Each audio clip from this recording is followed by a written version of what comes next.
नमस्कार, star bulletin times मध्ये आपल्या सर्वांचं स्वागत आहे। आज आपण पारगाव या ठिकाणी मनसरमध्ये जे आंदोलन चालू आहे तो कोणत्या संदर्भात आहे? पिंपरखेड असेल, जांबूत असेल, या ठिकाणी 12 तारखेला एक घटना घडली। शिवण्या बोंबे हिचा बिबट्याने हल्ला करून तिचा एक मृत्यू झाला। त्याच्यानंतर 22 तारखेला दुसरा हल्ला केला बिबट्याने, त्यात जाधव आजींचा एक मृत्यू झाला। आणि परत 2 तारखेला कालच रोहन बोंबे ह्या मुलाचा एक बिबट्याच्या हल्ल्यामध्ये मृत्यू झाल्यामुळे समस्त ग्रामस्थ जेवढे पिंपरखेड असतील, शिरूर तालुक्यातील असतील, आंबेगाव तालुक्यातील असतील, जुन्नर तालुक्यातील असतील, ही जनता पूर्णपणे आक्रमक झाली। यांनी रास्ता रोको आंदोलन जिकडे तिकडे चालू केले। आज मनसरला एवढं मोठं आंदोलन होतं, पण मनसरचं आंदोलन कसं दाबलं गेलं हे आपण सविस्तर माहिती घेणार आहोत। कारण प्रशासनाने जे भोंगळ कामगार केला, वाहनं डायव्हर्ट केली आणि आंदोलन एका जागेवर असल्यामुळे ते आंदोलन ठिसूळ झालं।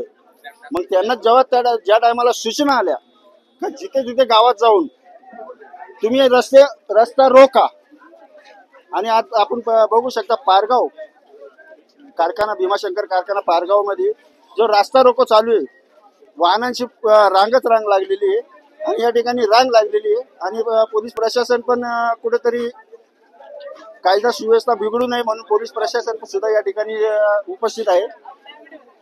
तर आपल्याकडे आंदोलक म्हणून इकडे पाहू शकता किती मोठ्या संख्येमध्ये पूर्णपणे वाहनं बंद केलेली आहेत। शिंगवे रस्ता असेल, पारगाव रस्ता असेल, अष्टविनायक महामार्ग हा पूर्णपणे बंद करून ठेवलेला आहे। आपण थोडा कोणाशी तरी संपर्क करणार आहोत।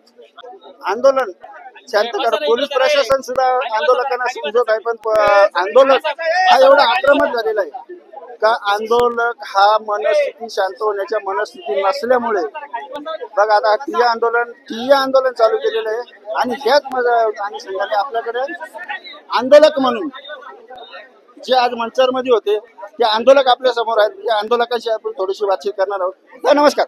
नमस्कार नमस्कार।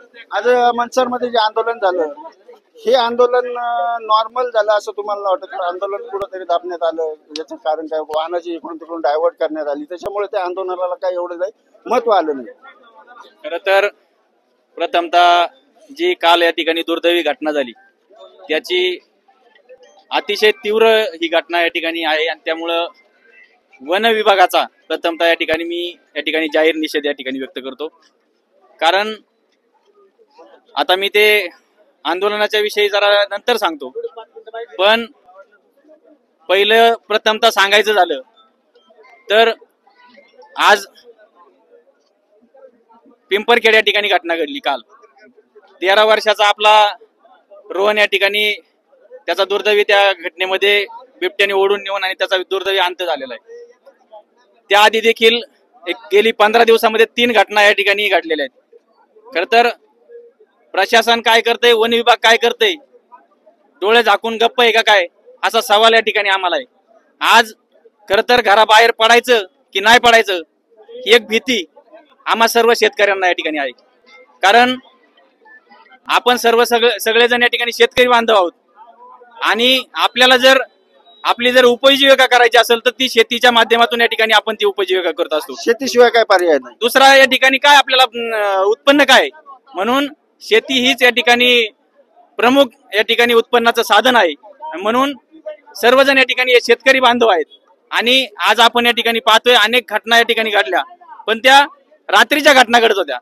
परंतु आज हा बिबट्या, जंगलामध्ये राहणारा हा प्राणी आज मानवी वस्तीमध्ये आला आणि आज तो डायरेक्ट आपल्या दरवाजापर्यंत येऊन ठेपलेला आहे। दुपारी 3, 3:30, 4 टायमिंग। म्हणजे तुम्ही शिवण्याची घटना बघा, सकाळी 9:30च्या दरम्यान मला वाटतं काहीतरी पाणी द्यायला फक्त आजोबांना वावरामध्ये या ठिकाणी जायचं ठरलं, म्हणजे पाणी देण्यासाठी गेली आणि ते पाणी सुद्धा देता नाही आलं। त्या मुलीला त्या ठिकाणी त्या बिबट्याने झडप घातली आणि ओढून नेलं। नंतर प्रातविधीसाठी सकाळी 6 वाजता त्या जांबूतमध्ये घटना घडली, त्या आजींना या ठिकाणी त्या बिबट्याने ठार केलं आणि काल रोहनना या ठिकाणी 3:30 पावणे 4च्या सुमारासमध्ये हा बिबट्याने त्याचा जीव घेतला। म्हणजे मला सगळं सांगा, आज रात्रीचा जो हल्ला करणारा बिबट्या आज जर आपल्याला दिवसा या ठिकाणी आपल्यावरती हल्ला करतोय, म्हणजे आपले मुलं असतील, आपण ज्येष्ठ व्यक्ती असतील, घरातून बाहेर पडायचं की नाही पडायचं, शाळेत मुलांनी जायचं की नाही जायचं, आज पालक असतील, आई असतील त्यांच्या, हे अतिशय भीतीच्या दडपणाखाली आहेत की आपली मुलं या ठिकाणी शाळेत जाऊन पाठवायची की नाही पाठवायची. पण एक विषय असा आहे का तुम्ही पाहिले का नाही पाहिले, पण मी स्वतः प्रत्यक्ष डोळ्यांनी पाहिलेले आहे. रोहन बोंबे ज्याचा जो बिबट्याच्या हल्ल्यामध्ये मृत्यू झालाय, तुम्ही प्रत्यक्ष मी स्वतः पाहिलेलं, कमरेपासून जो प्रायव्हेट पार्ट आणि एक मांडीचा भाग हा पूर्णपणे असा ओढून आतमधून ओढून नेलाय. म्हणजे एवढा हिंसक प्राणी असताना प्रशासन वन विभाग याच्याकडे दुर्लक्ष का करते? आता आम्ही त्या ठिकाणी देखील गेलो होतो, ज्या आजींचा देखील त्या ठिकाणी दुर्दैवी अंत झाला, तिथं देखील आम्ही जांबूदच्या ठिकाणी त्या ठिकाणी घटनेला आम्ही त्या ठिकाणी गेलो होतो. खरं तर या घटना का घडतात, प्रशासनाचा 100% याच्यामध्ये वन विभाग जे आहे ते 0% या ठिकाणी काम करते. कारण याचं सांगायचं तात्पर्य असं की त्यांच्याकडे ठोस त्याच्याबाबत उपाययोजना नाहीत. कारण पारगाव मध्ये एखादा बिबट्या, आता त्या ठिकाणी ढोबळेमाळ्यामध्ये शेवाळ्यांच्या घरापाशी बिबट्या पकडला त्या दिवशी, आणि तो बिबट्या तिथून पकडायचा आणि आपल्या फॉरेस्टमध्ये सोडून द्यायचा. लाखनगावला पकडायचा, दुसरीकडे नेऊन एखाद्या गावामध्ये सोडायचा. म्हणजे हे फक्त यांनी एका गावातून पकडायचा आणि दुसऱ्या गावामध्ये या ठिकाणी सोडून द्यायचा. मला सांगा, आज आपण जर एखादा जर पाळीव कुत्रा असेल आपला, आणि तो जर आपण एखाद्या बंदिस्त गाडीमध्ये जर एखादी घेऊन गेलो, जर तो त्रास करत असेल, तर 5-50 किलोमीटर जर आपण जर घेऊन गेलो, तर चौथ्या दिवशी ते कुत्रा या ठिकाणी परत आपल्या घरी हजर असतोय. म्हणजे मला सांगा, हे सोडलेले बिबटे हे परत तिथंच येतात आणि हल्ले करतात. मग प्रशासन काय करतंय? आणि तुम्ही सांगता की आम्ही माणिक ढोला नेतोय, तिथं सोडतोय. त्यांची क्षमता किती आहे? 50-55ची क्षमता, त्या 50ची क्षमता. आणि आज तिथं जर गेलं पाहिलं तर बिबटे किती आहेत? मग तुम्ही नक्की तिथं नेऊन सोडताय की फक्त लोकांची दिशाभूल करताय? आमचा जाहीर सवाल आहे, तुम्ही माणूस गेल्यानंतर 25 लाख या ठिकाणी देता. अरे आमचा पोटचा गोळा या ठिकाणी जातोय, ज्याचं जातं ना त्यालाच कळतंय त्या वेदना काय असतात. आज दादा, पण एक विषय असा आहे का मनसरचं आंदोलन ढिल्लं पडलं असं नाही वाटत का? प्रशासनाने जी वाहनं इकडून डायव्हर्ट केली, आता जर तो नॅशनल हायवे असेल, कारण तो चारी बाजूने पुणे नाशिक वगैरे झालं सगळं, तो जर ट्रॅफिक जाम झाली असती तर आंदोलनाचा कुठेतरी मार्ग निघाला असता. पण ट्रॅफिक डायव्हर्ट केल्यामुळे आंदोलन ढिल्लं पडलं असं नाही वाटत तुम्हाला? नाही, निश्चितच पोलीस प्रशासन असेल, त्यांनी ती वाहतूक जी आहे ती दुसऱ्या मार्गाने या ठिकाणी वळवली. आणि तुम्ही जसं म्हणता की तिथलं जे आंदोलन आहे ते थोडंसं ढिल्लं पडलं, असा काही एक भाग नाही. तुम्हाला एक सांगतो, आता देखील तिथं आंदोलन चालू आहे. खरं तर तिथं जुन्नरचे आमदार आले, या विभागाचे खासदार आले, बाकीचे देखील पदाधिकारी त्या ठिकाणी, सगळे पक्षीय. ते काय कुठल्या एका पक्षाचं बोलवलेलं ते ठिकाणी आंदोलन नव्हतं, सर्वपक्षीय त्या ठिकाणी आंदोलन होतं. आणि म्हणून सगळेजण त्या ठिकाणी आले, DYSP पासून तर मोठ्या अधिकाऱ्यांपर्यंत, कलेक्टर असतील, या सर्वांना त्या ठिकाणी, शरददादा असतील, अमोल कोल्हे साहेब असतील, यांनी फोन केले. आपल्या विभागाचे आमदार त्या ठिकाणी मी जोपर्यंत होतो तोपर्यंत आलेले नव्हते, परंतु त्यांचे वरिष्ठ लेवलला या ठिकाणी संपर्क चालू आहेत असं त्यांचं म्हणणं आहे. परंतु आज जनता ही भयभीत आहे.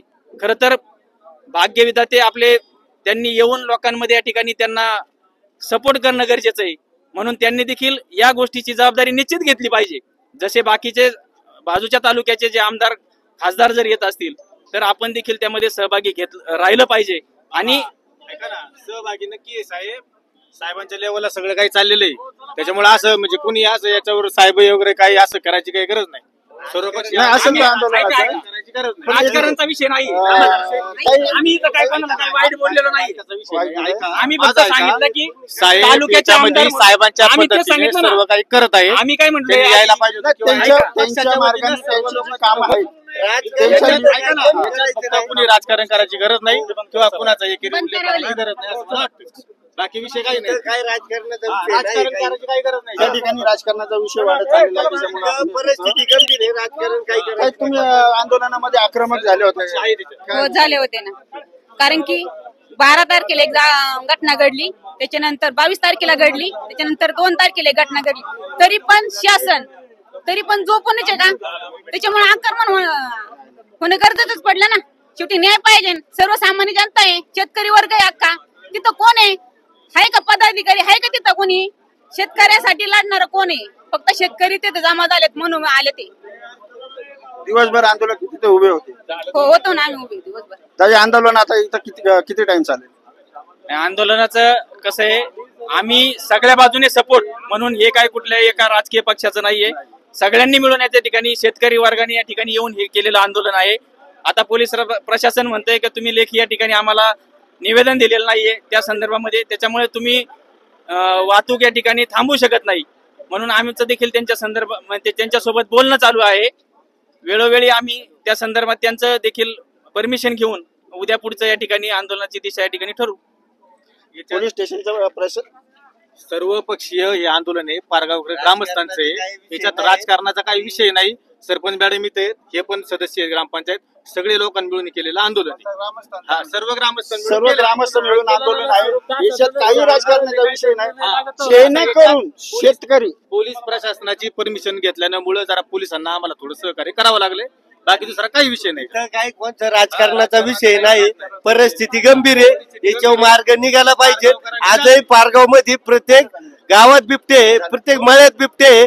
याच्यावरती शासनाने कठोर निर्णय घेतलाच पाहिजे. परिस्थिती इथं ज्याच्या घरात ही घटना घडती त्याला कळत, हे प्रशासनाने लक्षात घेतलं पाहिजे. दुःख काय आहे ते त्याच्या कुटुंबाला तर या ठिकाणी जे आता विषय आहे काय राजकीय विषय नाही आणि पोलीस प्रशासनाला उद्या निवेदन देऊन या आंदोलनाची पुढची दिशा ठरवली जाईल. आजच्या दिवस हे आंदोलन आता काय होतंय चालू राहते का ट्रॅफिक मोकळी होते पाहूया.